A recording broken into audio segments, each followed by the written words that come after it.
एक गांव में एक शेखर नाम का व्यक्ति रहता था। वह बड़ा मेहनती था, परंतु गांव में रोजगार नहीं होने के कारण उसने सोचा कि वह शहर चला जाए। वहाँ उसे अपनी योग्यता अनुसार काम मिल जाएगा, जिससे वह कुछ पैसे कमाने लग जाएगा। यह सोचकर शेखर एक दिन अपने गांव से शहर की ओर चल दिया। शहर बहुत दूर था। चलते चलते शेखर थक चुका था।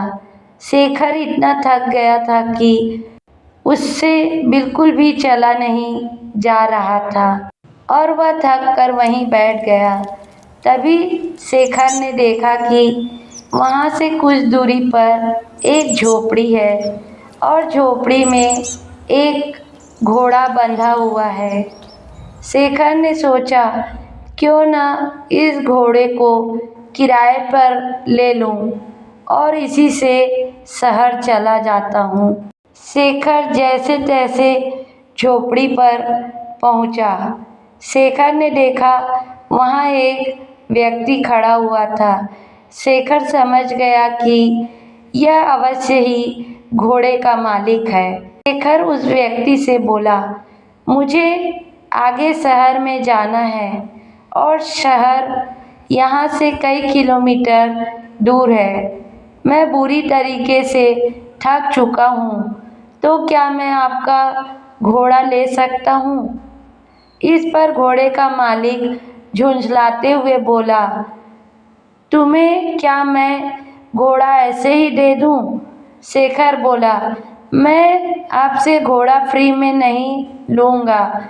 इसके बदले में मैं आपको घोड़े का किराया दूँगा। घोड़े का मालिक बोला, मैं तुम्हें घोड़ा किराए पर तो दे सकता हूँ, किंतु मुझे अभी दूसरे गांव जाना है। अगर तुम मुझे उस गांव तक छोड़ दो तो मैं यह घोड़ा तुम्हें किराए पर दे सकता हूँ। शेखर झट से तैयार हो गया। शेखर घोड़े पर आगे बैठ गया और घोड़े का मालिक पीछे। गर्मी के दिन थे, बहुत तेज धूप थी। दोनों चलते चलते थक गए और पसीने से तरबतर हो गए। शेखर बोला, बहुत तेज गर्मी है और थकान भी बहुत हो रही, कहीं थोड़ी देर आराम कर लिया जाए। दोनों ने इधर उधर देखा, किंतु कहीं भी कोई पेड़ नहीं दिखा।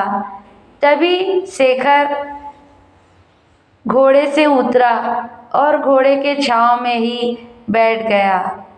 शेखर थोड़ी देर ही घोड़े की छांव में आराम कर पाया था कि यह सब देखकर घोड़े का मालिक बुरी तरीके से जल गया और घोड़े का मालिक बोला, मैंने तुम्हें घोड़ा किराए पर दिया है, उसकी छाया का किराया नहीं दिया तुमने। तुम यहाँ से हटो, इस छाया पर मेरा अधिकार है और मैं यहाँ आराम करूँगा। यह सुनकर शेखर बोला, महानुभाव, आप यह कैसी बात कर रहे हैं? मैंने अगर घोड़ा किराए पर लिया है तो इसकी छाया पर भी मेरा अधिकार है। अगर आप चाहें तो आप भी इसकी छाया में साथ बैठकर आराम कर सकते हैं। लेकिन घोड़े का मालिक बड़ा जिद्दी था। वह बोला, नहीं, इस छाया पर सिर्फ और सिर्फ मेरा अधिकार है और मैं ही इसकी छांव में बैठूंगा। तुम हटो यहाँ से। इतनी छोटी सी बात को लेकर दोनों में जोर जोर से बहस होने लगी और बात तू मैं से हाथापाई पर आ गई। दोनों एक दूसरे से झगड़ने लगे और एक दूसरे पर लात घूंसे बरसाने लगे। सुनसान जंगल में उनके बीच बचाव करने वाला भी कोई नहीं था। दोनों की लड़ाई देखकर घोड़ा भड़क गया और वहाँ से भाग गया। थोड़ी देर बाद जब घोड़े के मालिक ने घोड़े को देखा तो वह वहाँ कहीं दिखलाई नहीं दिया। यह देखकर घोड़े का मालिक बोला, अरे मेरा घोड़ा कहाँ चला गया? वह तो अभी यहाँ था। उसे ठीक से घर भी नहीं देखा है क्योंकि वह नया था। पता नहीं कहाँ गया। अब मैं उसे कैसे ढूंढूं? तभी शेखर बोला, अच्छा हुआ, तुम जैसे लोगों के साथ ऐसा ही होना चाहिए। अभी तुम छाया के लिए परेशान हो रहे थे, अब घोड़े की काया के लिए परेशान हो रहे हो। घोड़े के मालिक को अपनी गलती का एहसास हुआ और अपना माथा पीटकर हाय तौबा करते हुए वहीं बैठ गया और बोला, मेरे थोड़े से लालच ने मेरा कितना बड़ा नुकसान कर दिया।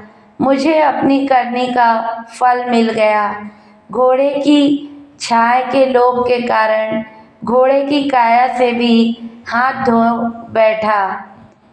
तो दोस्तों, इस कहानी से हमें शिक्षा मिलती है कि लालच बुरी बला है और कभी कभी छोटे से लोभ के कारण बड़ा नुकसान उठाना पड़ सकता है। दोस्तों, आपको मेरी यह कहानी अच्छी लगी हो तो मेरे चैनल को लाइक करें, सब्सक्राइब करें और मेरी वीडियो शेयर करें और कमेंट्स करके बताएं कि आपको इस तरह की और कौन सी कहानी सुननी है। मैं उसे आप तक पहुंचाने का प्रयत्न करूंगी। धन्यवाद।